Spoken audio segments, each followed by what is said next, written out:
WhatsApp guys, welcome back once again. दोस्तों, ये कहानी एक अमेरिकन सोल्जर की है जिसने अकेले एक तालिबानी ग्रुप को मौत के घाट उतार दिया, लेकिन इसके बदले में उसे बहुत ही बड़ी कीमत चुकानी पड़ी। वेल, को कीमत क्या है हमें आगे पता चलेगा। कहानी शुरू होती है यहाँ हम सील सोल्जर की प्रैक्टिस मार्च होते हुए देखते हैं। हमें दिखाया जा रहा था कि कैसे इतने सालों की मेहनत और लगन के बाद एक अमेरिकन सोल्जर तैयार होता है। सीन शिफ्ट होकर पहुंचता है अमेरिकन बेस पर, जहां पर मार्कस नाम का सैनिक को लाया जाता है जिसकी हालत बहुत ही ख़राब है।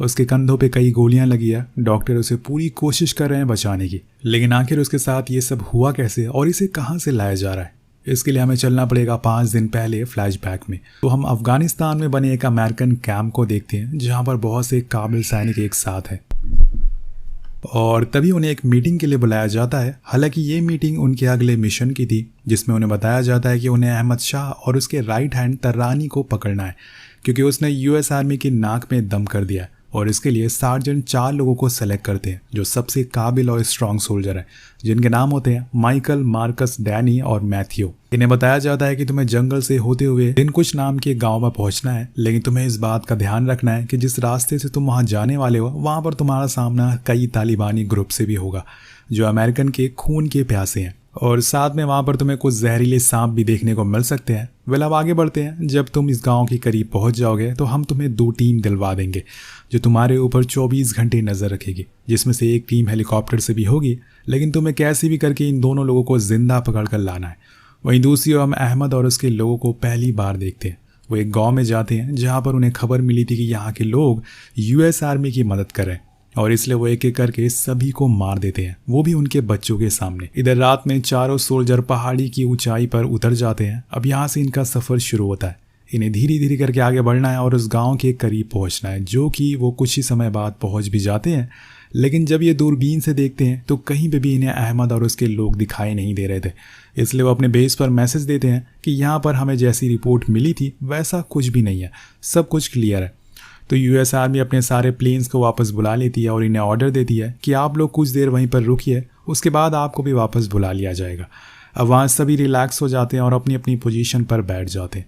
लेकिन रुकिए, कुछ ही देर बाद इन्हें गांव में अफरा तफरी दिखाई देती है। दरअसल दोस्तों, अहमद और उसके लोग वहाँ पर आ गए थे, इसलिए दोबारा बेस पर मैसेज देने की कोशिश करते हैं कि हमें सपोर्ट चाहिए।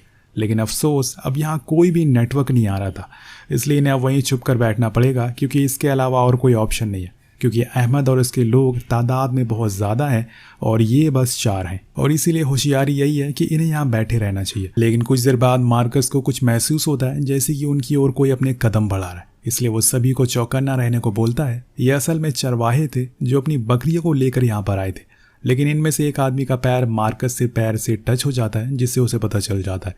लेकिन इतनी देर में चारों उन्हें पकड़ लेते हैं और उनके पास एक सैटेलाइट फ़ोन भी था, जिससे ये साफ पता चल रहा था कि ये तालिबानी ग्रुप से ही है। लेकिन यहाँ मार्कस को समझ नहीं आ रहा था कि ये इनके साथ क्या करे, क्योंकि उसमें 2 बच्चे भी थे, और इसीलिए वो उनसे वो सैटेलाइट फ़ोन ले लेता है और उसे बेस कॉल लगाने की कोशिश करता है। हालांकि ये खतरे से खाली नहीं था, क्योंकि इससे दुश्मनों को उनकी लोकेशन पता चल जाएगी, लेकिन इसके अलावा वो और कर भी क्या सकते हैं। अब कॉल कनेक्ट हो जाती है, लेकिन मार्कस को सार्जेंट से बात करनी थी, इसलिए वो उसे बुलाने को कहता है, और जब तक वो कॉल पर आते तक कॉल कट हो जाती है। यहाँ उसके बाद बहुत कोशिश करता है, लेकिन कोई फ़ायदा नहीं था। अब इसके सामने सबसे बड़ी मुश्किल ये थी कि इन 3 लोगों का करना क्या है। तभी इनका एक साथी मैथ्यू ने बताता है या तो हमें इन्हें बांध कर निकल जाना चाहिए या फिर इन्हें छोड़ देना चाहिए, या फिर तीसरा ऑप्शन है कि इन सभी को मार दें। लेकिन वही मार्कस इसके खिलाफ था। वो कहता है कि अगर इस बारे में औरों को पता चला तो वो कहेंगे कि कुछ सील वाले एक निहत्थे बच्चे को मार के चले गए। लेकिन मैथ्यू उसे बताता है कि ये तुमने कहाँ से बच्चा लग रहा है, इनकी आंखों में देखो, इनके दिमाग में भर दिया गया है कि हमें इनके परिवार को मारा है, बल्कि सच तो कुछ और ही है। अब यहाँ पे इनकी टीम का लीडर माइकल था, तो उन्हें ऑर्डर देता है कि हम अपना मिशन यहीं ख़त्म कर देंगे और इन्हें छोड़कर पहाड़ी की ओर जाएंगे, जहाँ से हम अपने बेस को मैसेज भेज सकें। लेकिन जैसे ही वो जवान लड़के को छोड़ते हैं, वो बहुत ही तेज़ी से नीचे जाने लगता है और यहाँ ये ऊपर जाने लगते हैं, और तभी मैथ्यू का पैर पत्थर से टकरा जाता है, जिससे उसे बहुत दर्द होता है। पर फिर भी ये जैसे तैसे करके ऊपर आ जाते हैं। पर यहाँ आकर उन्हें पता चलता है कि ये तो गलत पहाड़ी पर आ गए हैं, क्योंकि यहाँ पे तो कोई नेटवर्क ही नहीं आ रहा है।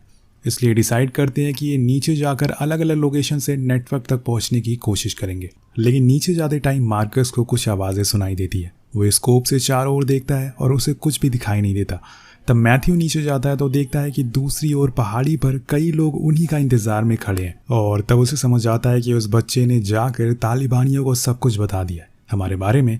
इसलिए वो ऊपर आकर फौरन सभी को तैयार रहने को कहता है और सब समझ जाते हैं कि उन्होंने उन लोगों को छोड़कर गलती कर दी। लेकिन माइकल उन्हें समझाता है कि हमने कोई गलती नहीं करी है, उस समय हमें जो सही लगा हमने वही किया। तभी इनकी नज़र सामने खड़े एक दुश्मन पर पड़ती है जो इनकी तरफ ही एम करके खड़ा हुआ था। मार्कस तुरंत ही उसे स्नाइपर से शूट कर देता है, जिसकी आवाज़ चारों ओर गूंज जाती है। और फिर क्या था दोस्तों, चारों तरफ से गोलियां, और फिर क्या था, दोनों तरफ से गोलीबारी होना शुरू हो जाती है। ये लोग अहमद के कई साथियों को मार गिराते हैं, लेकिन ऐसा नहीं है कि ये जख्मी नहीं हुए थे, इन्हें भी काफी चोट आई थी, पर ये जैसे तैसे करके उनका सामना कर रहे थे। बीच बीच में मार्कस बेस पर मैसेज देने की कोशिश भी करता है, लेकिन कोई फायदा नहीं होता। अभी हम देखते हैं कि एक एक करके चारों को उनकी बॉडी पर गोलियां लगना शुरू हो जाती है, जिसके बाद ये डिसाइड करते हैं कि ये उस चट्टान से एक साथ कूद जाएंगे, और ये करते भी ऐसा ही है। जहाँ जाके कुछ देर के लिए सब कुछ शांत हो जाता है और इन्हें लगता है कि ये बच गए, पर ऐसा होता नहीं है। तभी एक गोली आकर माइकल के पैर पर लगती है, जिससे वो चीख उठता है। लेकिन यहाँ ये खेल रुकता नहीं है। तभी एक और गोली आकर डैनी के पीठ पर लगती है, और इसके बाद बस इनके ऊपर गोलियां और बमों की बौछार होने लगती है। इन्हें अब जैसे भी करके अपने बेस पर मैसेज देना ही पड़ेगा, वरना बहुत देर हो जाएगी और कोई भी जिंदा नहीं बचेगा। इसलिए माइकल अब धीरे धीरे करके ऊपर जाना शुरू करता है। अब देखते ही देखते वो ऊपर पहुंच जाता है और तुरंत अपने बेस पर मैसेज पहुंचा देता है। लेकिन इससे पहले कि वो नीचे आए, एक गोली सीधा उसकी पीठ पर लगती है और फिर दूसरी, और वो वहां से सीधा नीचे गिरकर मारा जाता है। उधर दूसरी तरफ उसे कवर दे रहा डैनी भी मारा जाता है। कुछ तालिबानी उसके पास आकर उसका सारा सामान लूट लेते हैं। साथ में उन्हें उसके बेटे की पेंटिंग भी मिलती है, जिसे उठाकर वो फेंक देते हैं। अब ये देखकर डैनी की आंखों में आंसू आ जाते हैं और वो भी मारा जाता है। दोनों अपने देश के लिए शहीद हो जाते हैं, लेकिन मैथ्यू और मार्कस अभी भी जिंदा थे। उधर बेस पर पता चल चुका था कि उनके सोल्जर खतरे में हैं, इसलिए 2 बड़े हेलीकॉप्टर उन्हें बचाने के लिए उड़ चुके थे। लेकिन जैसे ही वो लैंड होते हैं, एक RPG मिसाइल उनकी तरफ आती है और उस पूरे हेलीकॉप्टर को उड़ा देती है, जिससे उसमें बैठे सारे सोल्जर भी मारे जाते हैं। अब ये देखकर दूसरा हेलीकॉप्टर वापस जाने लगता है, क्योंकि यहाँ लैंड कराना खतरे से खाली नहीं है। हालांकि उसमें बैठे सोल्जर पायलट से कहते हैं कि हमें नीचे उतारो, हमें उनकी मदद करनी है, लेकिन इसमें पूरा हेलीकॉप्टर बर्बाद हो सकता है, इसलिए वो हेलीकॉप्टर वापस बेस पर चला जाता है। अब अपने लोगों को जाते हुए देखकर दोनों बहुत ही निराश हो जाते हैं, लेकिन उन्होंने हिम्मत नहीं हारी थी। वो लड़े ही जा रहे थे और अंधाधुंध गोलियां चल रही थी। अहमद के लोग तादाद में और बढ़ते जा रहे थे। इधर इनकी गोलियां भी खत्म हो रही थी, और एक समय आता है जब मैथ्यू पूरी तरह से जख्मी हो चुका था। उसमें इतनी जान नहीं बची थी कि वो बंदूक को उठा सके, और तभी एक गोली आकर उसे लगती है और वो भी शहीद हो जाता है। यहाँ सिर्फ बचता है मार्कस, जो जाकर पत्थर के नीचे छुप जाता है और बिना कुछ आवाज़ करे वही लेटा रहता है। इतने में एक अपाचे हेलीकॉप्टर आसमान में आ जाता है और उन्हें देखकर सारे तालिबानी भाग जाते हैं। लेकिन मार्कस अब बाहर नहीं निकल सकता, क्योंकि इसमें उसकी जान जा सकती है। अब हेलीकॉप्टर वाले सोचते हैं कि उनका सोल्जर मारा जा चुका है, इसलिए वो वापस चले जाते हैं। और इधर मार्कस वो रात वही पत्थर के नीचे गुजार देता है। जब सुबह वो उठता है तो उसके शरीर पे ज़्यादा हिस्सों में काम करना बंद कर दिया था, लेकिन वो हिम्मत करके आगे बढ़ता है और उसे एक जगह पानी मिलता है, तो वो जितना हो सके उतना पी लेता है। लेकिन तभी उसके सामने 3 लोग खड़े मिलते हैं, जिसमें एक बच्चा भी था। इन्हें देखकर मार्कस की जान निकल जाती है कि अब वो नहीं बचेगा। वो उन्हें अपने से दूर रहने को कहता है, पर वो आदमी उसे समझाता है कि शांत रहो। तभी हम अहमद के लोगों की आवाज़ें सुनते हैं जो आसपास ही घूम रहे थे। मार्कस बच्चे को देखकर समझ जाता है कि ये लोग अहमद के नहीं है, इसलिए वो उनके साथ चलने को राज़ी हो जाता है। अब दोस्तों, ये आदमी जो होता है, जो उसे बचा रहा था, उसका नाम गुलाम होता है। वो उसे अपने साथ गांव ले जाता है और अपने ही घर में रखता है। लेकिन उसके पड़ोसी इससे खुश नहीं थे, क्योंकि अगर तालिबानियों को पता लगा कि अमेरिकन यहाँ पर छुपा है तो वो सभी को मार देंगे। लेकिन गुलाम किसी की नहीं सुनता और वो मार्कस को बैठाकर उसे पानी पिला देता है, और वो मार्कस को बैठाकर उसे पानी पीने को देता है। फिर तभी वहाँ पर एक आदमी आता है और मार्कस के सामने ऊंची आवाज़ में बोलने लगता है। लेकिन इन दोनों को एक दूसरे की भाषा समझ नहीं आ रही थी, इसलिए दोनों चुप हो जाते हैं। तो मार्कस गुलाम को मैप दिखाते हुए पूछता है कि हम कहाँ पर है। वो अपनी उंगली रखकर बताता है कि हम मैप के इस जगह पर है। उसी मैप के पीछे वो एक मैसेज लिखता है और उसे एक आदमी को देते हुए कहता है कि ये जाकर फ़ौरन US आर्मी को दे दो। उधर जंगल में मार्कस का खून देखकर तालिबान के लोग इस गांव तक पहुंच गए थे, क्योंकि उन्हें पूरा यकीन था कि वो यहीं पर है। इसलिए वो एक एक करके सभी घरों की तलाशी लेना शुरू करते हैं, और जब बारी आती है गुलाम की तो वो उसे अंदर जाने से मना करता है, और इसी चक्कर में उसे उसके लोग मारते भी हैं। और फिर अंदर उन्हें मार्कस मिल जाता है, जिसे वो बाहर ले आते हैं। वो उसका सर एक लकड़ी पर रखकर उसे काटने ही वाले थे, लेकिन तभी गुलाम और उसके साथ ही अपनी बंदूक लेकर वहां पर आ जाते हैं और तर्रानी की ओर तान देते हैं। अब गांव वाले ने उन्हें चारों तरफ से घेर लिया था और उनसे कहते हैं कि यहाँ से चले जाओ वरना तुम सब मारे जाओगे। तर्रानी बहुत गुस्से में होता है और उनसे बहुत बुरा भला कहता है, लेकिन उसके पास यहाँ से जाने के अलावा कोई ऑप्शन नहीं था। उधर मार्कस को कुछ समझ नहीं आ रहा था कि ये लोग असल में उसकी मदद क्यों कर रहे हैं। वो उनसे पूछने की भी कोशिश करता है, लेकिन उन्हें इंग्लिश नहीं आती थी, इसलिए वो कुछ बोल नहीं पाते। और इसके बाद गुलाम उसे अपने घर ले जाता है और उसे आराम करने को कहता है। गुलाम का बेटा बार बार मार्कस को देख रहा था तो वो उसे चाकू मांगता है, लेकिन वो उसके बदले में बत्तख ले आता है क्योंकि उसे समझ नहीं आ रहा था वो क्या बोल रहा है। लेकिन तभी वहां पर गुलाम आता है और वो समझ जाता है कि वो चाकू मांग रहा है। वो उसे दे देता है, जिसे मार्कस अपने शरीर पे लगी गोलियों को बाहर निकालता है और इस चीज़ में उसे इतना दर्द होता है कि वो बेहोश हो जाता है। जिसके बाद गुलाम उसके जख्मों को साफ करता है और जैसे ही उसकी आंख खुलती है वो उसके लिए कुछ खाने को लाता है। जिसके बाद वो उसके बेटे को अपने यूनिफॉर्म के बारे में चीज़ें बताने लगता है, लेकिन इतने में हम देखते हैं कि तालिबान के लोग अब इनकी तरफ आ रहे हैं और इस बार उनकी तादाद बहुत ही ज़्यादा है। कुछ ही देर बाद एक धमाका होता है जिसमें गुलाम का घर भी टूट जाता है। अब सभी तालिबानियों ने गांव को चारों तरफ से घेर लिया था। वो गांव वालों से कहते हैं कि उस अमेरिकन को हमारे हवाले कर दो वरना तुम सब मारे जाओगे, लेकिन कोई उनकी बात नहीं मानता और इधर से गोलियां चलना शुरू हो जाती है जिसमें दोनों तरफ से लोग मारे जा रहे थे। और इसी पल गुलाम के पास एक तालिबानी आता है और उसे चाकू से बहुत मारता है, लेकिन वो जैसे तैसे करके खुद की जान बचा लेता है।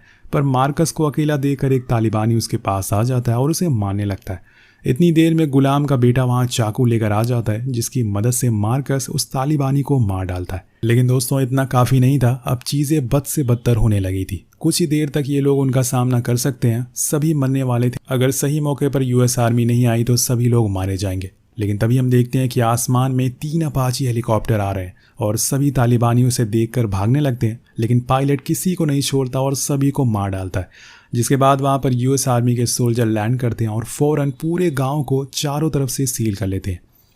गुलाम भागते हुए उनके पास आता और उन्हें बताता है कि हमारे पास एक सैनिक है। वो फौरन घर के अंदर जाते हैं और मार्कस को बाहर लेकर आते हैं। उसे हेलीकॉप्टर में बैठाते हैं, लेकिन जाने से पहले मार्कस अपने लोगों से कहता है कि वो गुलाम को भी अपने साथ लेकर जाना चाहता है, लेकिन वो मना कर देते हैं और कहते हैं कि यहाँ पे वो ज़्यादा सेफ रहेंगे, हम उनकी रक्षा करेंगे। तभी उसके पास गुलाम का बेटा आता है, जिसे मार्कस गले से लगा लेता है और उसे माथे पर चूमता है। जिसके बाद वो लोग मार्कस को लेकर उड़ जाते हैं। कुछ समय के बाद हम वही सीन देखते हैं जो हमने कहानी की शुरुआत में देखा था।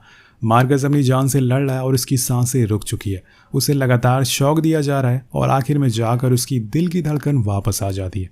अब कहानी के आखिर में हमें इस मिशन रेड विंग के ओरिजिनल यूएस आर्मी सोल्जर की फोटोज दिखाई जाती है। लेकिन आपके दिमाग में अभी भी एक सवाल घूम रहा होगा कि आखिर गुलाम और उस गांव वालों ने मार्कस की जान क्यों बचाई थी। तो असल में पिछले 2000 सालों से आ रही एक परंपरा है जो अफगानिस्तान के लोग निभाते हैं।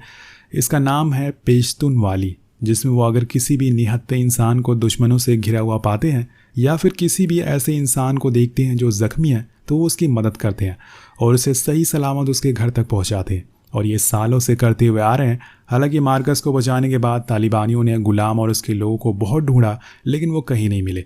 पर इसमें उनके कुछ जानने वाले मिल गए और उन लोगों को बेरहमी से मार दिया गया। यहाँ हम गुलाम और मार्कस की ओरिजिनल फोटो भी देखते हैं जो अमेरिका में क्लिक की गई जब वो एक टूर पर आया था।